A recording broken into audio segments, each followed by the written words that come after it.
क्या आपने कभी सोचा है कि यह धरती आखिर खत्म कहां होती है? सोचिए, अगर आप सीधी लाइन में चलना शुरू कर दें तो क्या आप किसी ऐसे बिंदु पर पहुंचेंगे जहां से धरती खत्म हो जाती है और आप नीचे गिर जाते हैं, या फिर आप चाहे जितना चल लो आपको धरती का अंत दिखाई ही नहीं देगा? शायद यह सवाल आपके मन में कभी ना कभी तो आया ही होगा कि आखिर धरती का वो कौन सा बिंदु है जिसके आगे हम जा नहीं सकते, या जिसे हम धरती का अंत कह सकते हैं।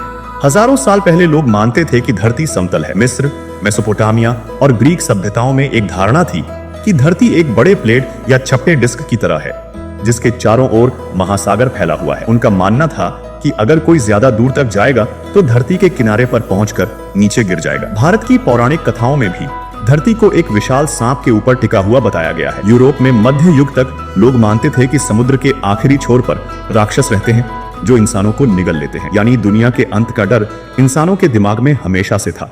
क्रिस्टोफर कोलंबस जब 1492 में अमेरिका की ओर रवाना हुए तो बहुत से लोग मानते थे कि वह धरती के किनारे गिर जाएंगे, लेकिन जब समुद्र में नाविकों ने लंबी लंबी यात्रा की तो उन्हें जमीन का अंत नहीं दिखाई दिया। इसके बाद लोगों में धरती के आकार को लेकर जिज्ञासा उत्पन्न हुई कि आखिर इसका आकार कैसा है जो कभी खत्म ही नहीं हो रहा, और यहीं से धरती के गोल होने की संभावना बढ़ती गई। बाद में टेलीस्कोप और उपग्रहों द्वारा इसकी पुष्टि की गई। हालांकि धरती के दो स्थान ऐसे हैं जिन्हें आप इसका छोर कह सकते हैं, क्योंकि इसके आगे जाना मतलब किसी खतरे से कम नहीं है।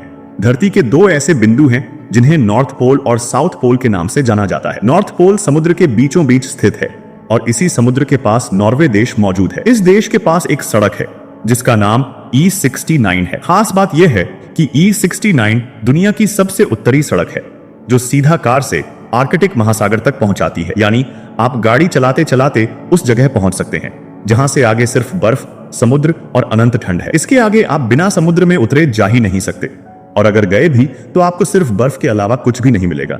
इस सड़क पर सफर करना किसी रोमांच और खतरे से कम नहीं है। यहाँ का मौसम इतना तेजी से बदलता है कि एक पल धूप होती है और दूसरे ही पल बर्फीला तूफान आ जाता है। कई बार गाड़ियां अचानक गायब हो जाने जैसी कहानियां भी यहाँ के लोकल लोग बताते हैं। इस सड़क पर साल में कुछ समय ऐसा आता है जब सूरज कभी डूबता ही नहीं, और कुछ समय ऐसा आता है जब पूरा का पूरा दिन अंधेरा रहता है। सोचिए, आप सड़क पर हैं और आपके चारों ओर सिर्फ अंधेरा है, ना दिन ना रात का एहसास। उस समय आपको ऐसा लगेगा कि आप बस चलते ही जाएं। अगर आपको इस हिस्से में जाना हो तो सबसे पहले आपको आर्कटिक महासागर को पार करना पड़ेगा, लेकिन यह कोई आम महासागर नहीं है, बल्कि यह पूरी तरह से बर्फ से ढका हुआ है। अगर आपको इसे पार करना हो तो आप साधारण शिप से इसे कभी भी पार नहीं कर सकते, क्योंकि इसे पार करने के लिए बर्फ को तोड़ने वाली खास आइस ब्रेकर शिप का उपयोग होता है जो बर्फ को तोड़ते हुए आगे बढ़ती है। इस जमे हुए बर्फ पर आप चल तो सकते हैं, लेकिन पता नहीं कहां बर्फ टूट जाए और आप सीधे समुद्र के नीचे चले जाएं। यह बिल्कुल भी पता नहीं होता। आर्कटिक के बहुत से ऐसे क्षेत्र हैं जहां पर इंसानों का पैर आज तक नहीं पड़ा है। अब चलते हैं दक्षिणी छोर की तरफ। जिस तरह से दुनिया के उत्तरी छोर की सबसे आखिरी सड़क E69 है, वैसे ही साउथ पोल की सबसे आखिरी सड़क नेशनल रूट 3 है। अर्जेंटीना की नेशनल रूट 3 दुनिया की सबसे दक्षिणी सड़क मानी जाती है। यह सड़क उशवाया नामक शहर तक जाती है जो एंड ऑफ द वर्ल्ड कहलाता है। यह शहर सीधे साउदर्न ओशियन के किनारे बसा है। यहीं से लोग शिप या आइस ब्रेकर जहाज पकड़कर अंटार्कटिका की तरफ निकलते हैं।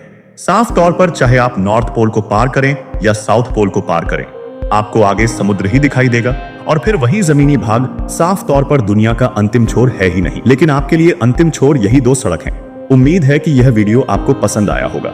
अगर आपको यह जानकारी अच्छी लगी हो तो कृपया वीडियो को लाइक, शेयर और सब्सक्राइब जरूर करें। आपके समर्थन से ही हम और भी बेस्ट वीडियो बना सकते हैं। तो मिलते हैं अगले वीडियो में, तब तक के लिए धन्यवाद।